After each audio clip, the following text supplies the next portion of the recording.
안녕하세요. 주식하울이에요. 오늘은 악재의 끝판왕, 최악의 악재, 테이퍼링에 대해서 알려드리려고 해요. 지금 주식장이 많이 빠지고 있는데 이유를 모르신다 하시는 분은 꼭 보셔야 돼요.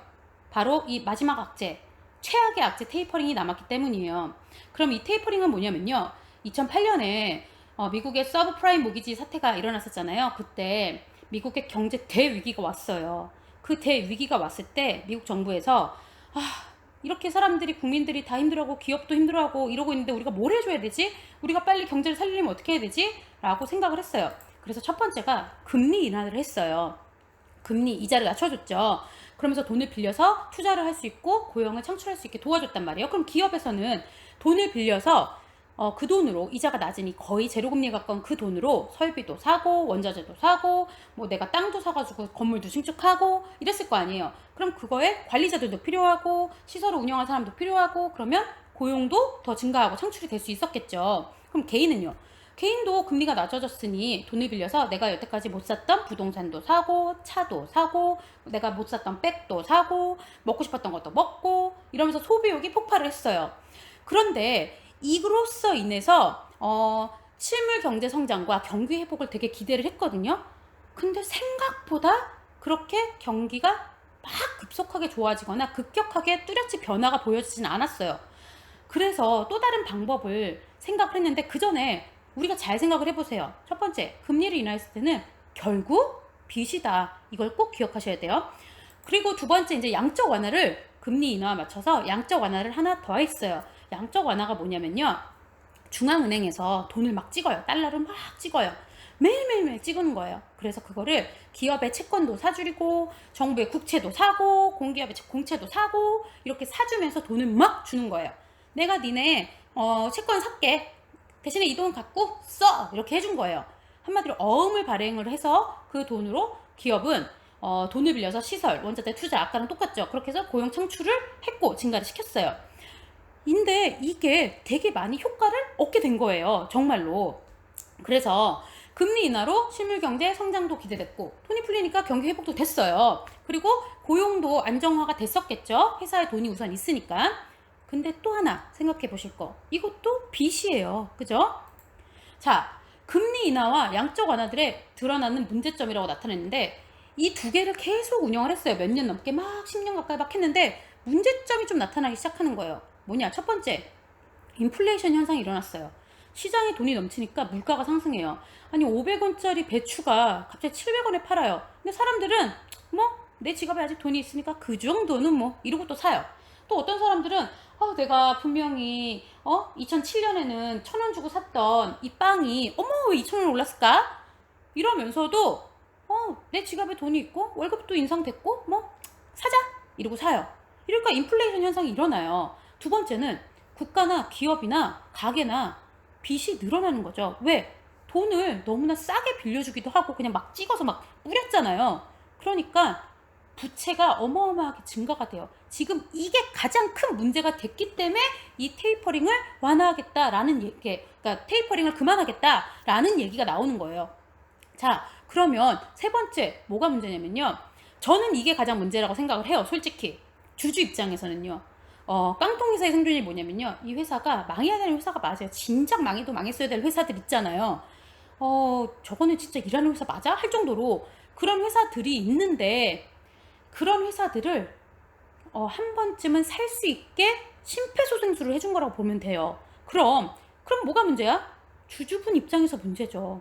처음부터 그냥 죽여놨어야 그 다음 피해자들이 없고 또 다른 피해자가 없을 텐데 깡통 회사들을 계속 살려둬서 몸집만 키워놓고 주주들을 현혹시키고 다 거기에 돈을 몰빵하게 만들고 이랬어요. 근데 이런 깡통 회사들이 이제 테이퍼링을 하면 어떻게 되겠어요? 돈을 찍던 거를 금지하고 채권도 안 사준대요. 그리고 대령 갚으래요. 그럼 우리 돈 없는데? 우리 여태까지 잘 썼는데? 두 손 들어야겠다. 이러겠죠. 그럼 주주 미안? 이러겠잖아요. 얼마나 짜증나요. 그래서 저는 이 세 번째가 가장 큰 문제라고 생각을 하거든요. 주주 입장에서. 그 네 번째는요. 자산 시장만 확대가 됐다. 이게 무슨 얘기냐면요. 돈을 막 뿌렸어요. 나라에서 자, 너가 돈을 들고 옆에 가서 밥도 사 먹을 거고 여기 가서 이것도 사줄 거고 이런 식으로 너도 또 뭐도 바꿀 거고 이렇게 해서 여러 군데에 회전이 잘 되겠지라고 생각을 했어요. 근데 사람들이 똑똑해요. 머리가 나쁘지 않아요. 그래서 주가가 위기가 왔을 때 엄청 빠졌는데 그 다음에 주가가 두세 배 막 오르는 경우도 있었어. 그럼 나는 내 돈을 불려야지. 근데 내가 갖고 있는 돈이 없으니 이자가 싸니까 빌려가지고 주식이나 해야겠다. 이런 생각을 많이 한 거예요. 이게 바로 우리 코로나 때 나타난 현상이죠. 그래서 주식도 안 하는 분들도 갑자기 가입자가 늘어나고 은행에서 신용대출이나 이자가 싸니까 대출 같은 것도 받아서 하기 시작했죠. 이게 가장 큰 문제가 된 거예요. 자산시장, 그러니까 뭐 부동산을 구입한다든지 아니면 내가 펀드, 뭐 주식 이런 쪽으로만 확대가 되고 그 옆에 기업이 아니라 소상공인들 실물 경제가 돌아야 되는 그런 것들은 계속 여전히 힘들어요 하게 된 거예요. 자, 그러면 테이퍼링의 공포가 뭘까요? 자, 양적 완화를 줄이는 거라고 했잖아요. 양적 완화를 줄인다. 중앙은행에서 더 이상 돈을 안 찍을 거래요. 그리고 채권도 안 사줄 거래요. 그러면 그래, 여기까지 좋다. 그러면 테이퍼링 후에는 또 뭐가 또 있니? 금리가 인상을 되겠죠. 금리 인상이 달러 가치를 상승시킬 거고 그럼 주식이 흔들리겠죠. 자, 그러면 이 테이퍼링의 공포가 기업과 개인에게 어떻게 영향을 주냐. 기업은 투자를 줄여야 돼요. 그죠? 내가 빌린 돈으로 막 투자를 했단 말이에요. 그런데 나 이제 돈 안 빌려줄 거야? 그럼 나 이제 투자 못하네? 그럼 돈도 안 빌려주면 나 어떡하지? 직원도 월급도 줘야 되고 뭐 해야 되고 어떡하지? 이거라도 팔아버릴까? 이것도 팔까? 이것도 팔아야겠네? 우리 회사는 계속 연구를 해야 되는 회사인데 돈을 안 빌려준다고요? 그러면 돈 들어가는 연구는 잠깐 멈출까? 이렇게 되겠죠. 그러면서 야, 돈 들어가는 연구는 잠깐 멈췄으니까 너 미안하지만 회사에서 나가줄래? 이것도 될 거고요. 그럼 고용도 또 줄 거고요. 그럼 개인들은 나 회사 잘렸어. 혹은 우리 회사가 너무 안 좋아서 월급도 감축한대. 어떡하지?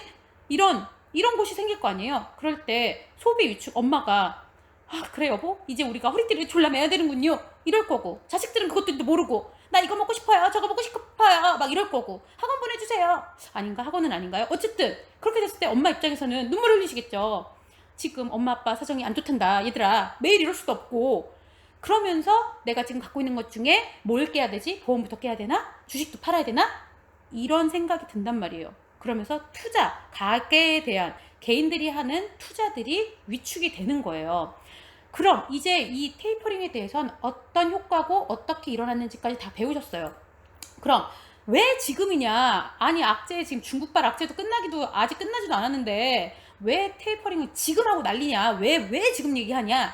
한마디로 기업이나 가게가 죽겠어요 할 때 나 이제 테이퍼링 어떡하지? 미안? 이러면 죽으란 얘기냐? 이렇게 되겠죠. 그럼 어떻게 해야겠어요? 코로나 이후에 지금 미국은 실업률이 최저예요. 너무 잘 되고 있다는 얘기예요. 호황이에요. 그리고 주식시장도 보시면 알겠지만 주식시장이 호황이에요. 부동산 시장도요. 안 오르던 집값까지 오르고 난리가 났어요. 버블이 아주 심각해요. 그럼 이렇게 모든 최고점을 찍었을 때 다들 부유하다고 느낄 때 테이퍼링을 딱 터트려 봐요. 그러면 나 죽겠어 할 때 터트리면 죽으란 얘긴데 나 지금 괜찮아 살만해 그 정도? 뭐 견뎌보지? 이럴 수 있겠죠. 그러니까 지금 계속 방송 나오는 게 뭐예요? 미국에서 우리나라 국가 부채가 어마어마한 건 알고 계시나요? 지금 우리나라 부채 최고입니다. 이거 어떻게 할 겁니까? 매일 이렇게 심각하게 발표를 해요. 그러면서 계속 사인을 보내고 있는 거예요. 너네 난 분명히 테이퍼링 얘기했다 계속 얘기를 계속하고 있어요. 다만 시기가 언제 될지는 그거는 우리가 조율을 할 거고 조정을 할 거야. 근데 정말로 하긴 할 거야 라고 사인을 계속 주고 있는 거예요. 자, 그러면 주주분들은 이 테이퍼링에 대해서 어떻게 대처를 할지 4가지예요. 첫째, 갖고 있는 주식을 매도하고 주식시장을 떠난다. 코로나 때 들어와서 내가 좀 벌었는데 난 주식 공부에 주자도 모른다. 근데 샀더니 어쨌든 잘 올랐다. 근데 지금 또 샀더니 왜 빠지냐? 잘 모르겠다. 공부하기 싫다. 그런 분들은 그냥 번 거에 만족하시고 모든 주식을 매도하고 주식시장을 떠나셔야 돼요. 아니면 나는 계속 하고 싶은데 왜 내가 사기만 하면 떨어질까? 진짜 너무 힘드네 하시는 분들도 괜히 스트레스 받지 마시고 자, 그냥 손절하던 뭐하던 매도하시고 주식시장을 뒤도 안 들어보고 떠나셔야 돼요. 두 번째, 개별 종목. 내가 지금 갖고 있는 종목들을 다시 한번 확인해서 이 회사는 좋은 것 같은데, 이 회사는 이렇게 나쁠 것 같은데, 앞으로 전망이 어떻게 됐지? 이런 생각을 가지시고 개별 종목을 다시 하나씩 차근차근 공부를 하셔서 매도할 건 매도하고 갖고 가는 거, 장기적 관점으로 이 회사는 계속 영업 매출도 늘고 있는 회사다, 앞으로도 좋은 테마가 있는 회사다 라는 회사들만 남기시고, 그리고 지금 매도했던 개별 종목 중에 안 좋은 회사 매도했던 그 돈으로 다시 장기적인 그 종목을 사시는 것도 방법이겠죠. 저 역시 솔직히 몇 개 손절할 종목들이 있어요. 제 방송을 보신 분들 알겠지만 제가 맨날 이거 사시면 안 돼요 했던 종목들, 그것들은 저도 지금 손절을 해야 되는 게 맞아요. 근데 할 수도 있겠지만 그냥 저는 물을 타서 나올 생각은 있어요. 근데 아직은 손절 생각은 안 하고 있고요. 세 번째, 결국 악재가 있은 후, 조정이 있은 후 상승하기 마련이다. 코로나 때도 봐라. 악재 팍 터진 다음에 그 다음 상승 쫙 하지 않았냐. 그리고 앞으로 전 세계 시장이 어떻게 될지 모르지만 발전은 계속하지 않겠냐 생각이 들 거고요. 그럼 결국 조정을 나는 지금 견딜 만큼 당할 만큼 타격을 당했으니 조금 더 떨어지는 거 내가 감수하겠다. 단 핸드폰도 안 보고 PC도 안 보겠다. 그냥 한 달 정도, 한 달 반 정도는 내가 그냥 푹 쉬겠다 라고 하시는 분들은 그냥 존버. 저 같은 경우겠죠? 이럴 땐 그냥 매운 거 먹고 스트레스만 풀면 돼요. 존버. 네 번째, 신규 진입하시는 분들은 이번 악재가 기회인 거죠. 왜냐? 코로나 때 뒤늦게 들어가신 분들이 있지만 코로나 때 주식을 진짜 시기 잘 맞춰서 코스피 정말 많이 빠졌을 때 들어오신 분들 계시잖아요. 근데 똑같아요. 지금 이건 장기적 관점으로 봤을 때도 코로나처럼 그렇게 많이 빠지진 않았지만 그래도 그에 버금가는 악재라고 생각을 하거든요. 그럼 이번 악재를 기회로 분할 매수를 접근하는 거죠. 대신에 꼭 분할 매수를 하셔야 돼요. 분할 매수는 한 번, 두 번, 세 번에 나눠 사야 되시는 거고요. 종목도 한 종목에 몰빵하시는 게 아니라 섹터를 다 나눠서 사셔야 돼요. 어떤 분은 이런 분이 있어요. 반도체만 쭈르륵 사세요. 반도체 살 거면 삼성전자든 하이닉스든 둘 중에 하나 사야 돼요. 물론 저는 다 갖고 있지만 근데 저는 다 반도체만 있는 게 아니잖아요. 그리고 화장품주를 사야 돼요. 그러면 아모레퍼시픽을 사던 한국 화장품을 사던 뭐 이런 식으로 한국 화장품 이런 식으로 여러 개를 뭐 살 수가 있잖아요. 근데 그 중에 하나만, 그 중에서도 제일 괜찮은 회사 하나만 이렇게 사셔야겠죠. 그리고 또 하나, 만약에 게임주를 사야 된다. 근데 나는 게임주에서도 뭐 대장주를 사겠다. 그럼 뭐 카카오 게임즈가 지금 대장일까요? NC소프트가 대장일까요? 아직 카카오 게임이 뭐 그렇게 오래되진 않았으니 좀 더 지켜보셔야겠지만 어쨌든 이런 식으로 여러 개를 섹터를 나눠서 사실 줄 아셔야 돼요. 그렇게 해서 접근을 하시는 방법이 있어요. 자, 그러면 여러분들은 이제 주말에 내내 이 영상을 보신 분들은 고민을 하셔야 돼요. 과연 내가 이 4개 중에 뭘 해야 되냐? 왜냐? 아직 테이퍼링에 대해서 발표를 하지 않은 시점인데 발표를 하게 되면 그때까지도 계속 공포는 지속될 거고, 발표를 하면 그때가 최악의 사태가 올 수도 있겠죠. 아닐 수도 있겠지만요. 그리고 나서 분명 저는 되려 발표를 빨리 했으면 좋겠어요. 빨리 하면 더 이상의 악재는 나올 게 없다고 생각하고 다시 반등이 올 거라고 생각을 하거든요. 근데 이게 지금 발표가 할 거야만 하고 있지 언제 할 거다 이게 아니니까 계속 공포스러운 거거든요. 그래서 이게 공포라고 저는 생각을 해요. 악재가 딱 나타났다. 되려 이땐 정말 사셔야 되는 기간이라고 생각을 하고요. 그래서 주말에 한번 잘 생각을 해보시고 이거에 대해서 가족분들하고 의논도 한번 해보시고 손절을 하셔야 되는 분도 계시니까요. 그렇게 해서 좀 준비를 하셨으면 좋겠어요. 아셨죠? 그리고 이건 그냥 좀 다른 얘기인데 제가 삼성전자를 분명 그때 영상에도 남겼지만 74,000원대 당연히 74,000원, 74,500원 사이에서도 사도 그때 당시에는 괜찮은 가격인데 분명 71,800원을 찍고 내려서 71,500원까지 건들 라인이 있다, 자리가 있다라고 제가 말씀을 드렸었잖아요. 근데 오늘 제가 말씀드린 것처럼 71,500원을 찍었어요. 그리고 지금 71,700원에 끝났어요. 저는 자동감시, 자동 매매 프로그램을 걸어놔서 72,800원에 체결을 걸어온다고 했었잖아요. 그 밑으로 쭈루루. 제가 그렇게 얘기했던 이유는 저는 이런 선을 그어요. 제가 나름 그어서 이 가격대를 나타내거든요. 그래서 앞뒤 위아래로 요 삼성전자는 200원 정도 수준을 제가 생각을 하는 건데, 그래서 그때 나왔던 가격이 72,597원이었어요. 이 가격이 지지라인이 돼야 된다. 이거를 깨면 안 된다라는 얘기거든요. 그럼 밑으로 더 떨어질 라인이 있다. 이거였는데 근데 깨면 안 된다는 게 그게 그 자리를 유지해야 된다는 게 아니라 조금 반등이 와줘야 되는 거거든요. 그래서 솔직히 월요일짜리는 잘 모르겠어요. 사람들은 아무도 모르잖아요. 근데 제가 만약에 월요일에 또 떨어진다면 69,800원 선, 그러니까 위아래로 200원씩 하면 7만원 또는 69,600원 선, 69,500원 선, 요 라인에서는 또 한 번에 이 지지 라인이 또 있지 않을까 생각이 돼요. 그래서 요거를 좀 했는데 이거를 매일매일 장이 바뀔 때마다 또 그어 봐야 되긴 하는데 위로 올라갈 자리는 지금 75,000원짜리 한번 털 수 있는, 그러니까 그 밑에 사신 분들은 한번 털어내야 되지 않나라는 지점이 저의 계산법으로는 75,000원이에요. 그 다음이 76,400원. 여기서 플러스 마이너스 뭐 200~300원씩은 하시면 되고요. 그 다음이 78,900원.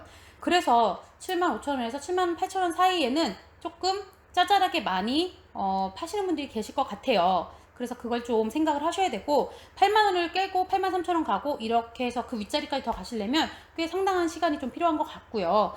그래서 어쨌든 저는 이 가격대를 조금 제가 설정하는 방법을 지금 막 설명드리면 너무 머리 아프니까 그냥 보여드리고 싶었고 제가 영상에서 어떻게 72,800원, 72,500원 이거를 예상을 했냐라고 묻는 분이 계셔서 저는 이렇게 합니다 라고 이제 알려드린 거고요. 그래서 그냥 참고를 좀 하셨으면 좋겠어요. 그 중간에 어설플 때 괜히 사지 마시고 요 가격대에서 한 번쯤은 생각해 보시고 사시길 바래요.